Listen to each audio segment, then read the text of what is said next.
Good morning, everyone, and welcome back to Morning Markets, where the team at True Potential discuss key aspects of news flow over the past 24 hours and how that's impacting asset markets. Today, we'll focus in on some economic data that we've received overnight from China and also from the UK.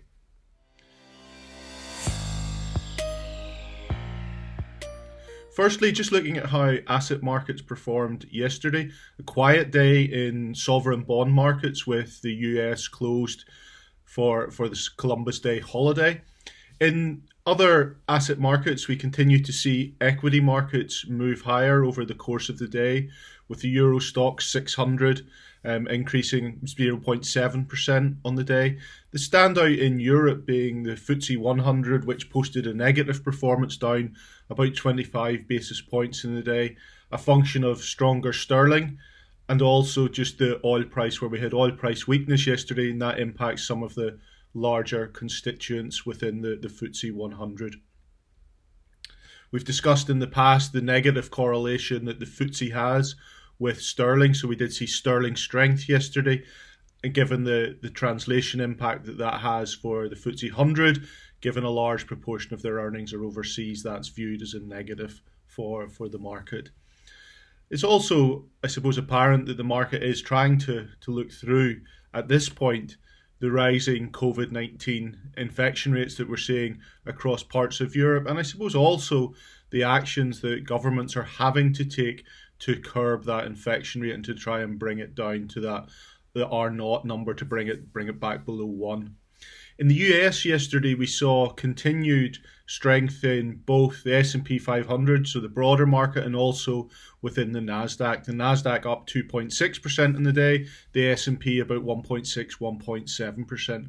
Digging into that a little bit more, we could see the technology, and in particular the mega cap technology stocks, performing very strongly yesterday. We saw Apple up some 6%, Amazon 4% on the day. Apple's releasing a number of new products today. They will be, I suppose, people will be assessing the implications of that for the longer term growth trajectory and earnings trajectory of Apple.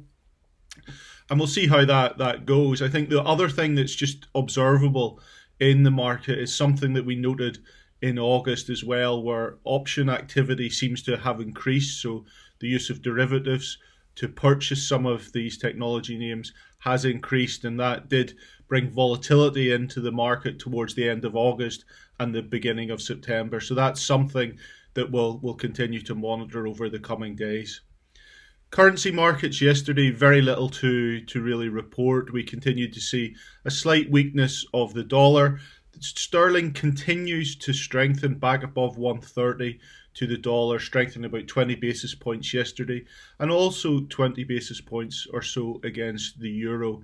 And that's despite the backdrop of the difficult discussions that we're seeing from Brexit, the EU summit towards the end of the week, where Boris Johnson has set probably not a hard deadline, but a soft deadline to have reached some sort of agreement with some, I'm sure, flexibility around it.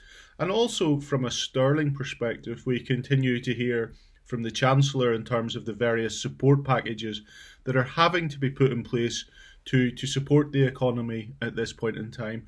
And we'll come on and touch on that in just a moment.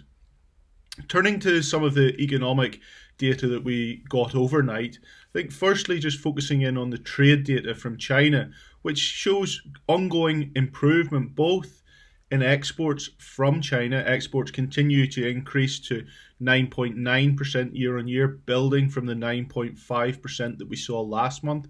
So an indication that international activity continues to improve. There's demand for the goods that China is producing. And then this month, we actually did see quite a significant increase in imports into China. So import growth of 13.9% year on year. And that's one of the stronger numbers that we've seen over the past number of months. And it does build on some of the comments that we've made over the recent weeks of that improvement in the Chinese economy, particularly in the services side of things. So that's something for us to continue to monitor in the coming weeks. In the UK, we had two data points. One, we had the British Retail Consortium, looking at retail sales for September, and that increased 5.6% year on year. So strength coming through in consumption within the UK as a number of measures were obviously put in place, or relaxed, I should say, from a COVID-19 perspective. And then we saw unemployment data, and this is something that we know has been gradually deteriorating over the past number of months. It has been mitigated by the actions that the Chancellor has taken, but we did see the unemployment rate tick up to 4.5% on the quarter. So that's just a slight indication of where the trend is going. And there's a lot of data within the report from the ONS. We'll go through that and maybe highlight some of the more interesting points in that tomorrow. Thank you very much for joining us. Please do continue to like Morning Markets on YouTube, and we'll speak to you again tomorrow. Many thanks. Subscribing to True Potential YouTube channel is quick and easy. Simply go to your YouTube app on your phone, type in True Potential and press the red subscribe option. You'll then be notified as and when new videos are released.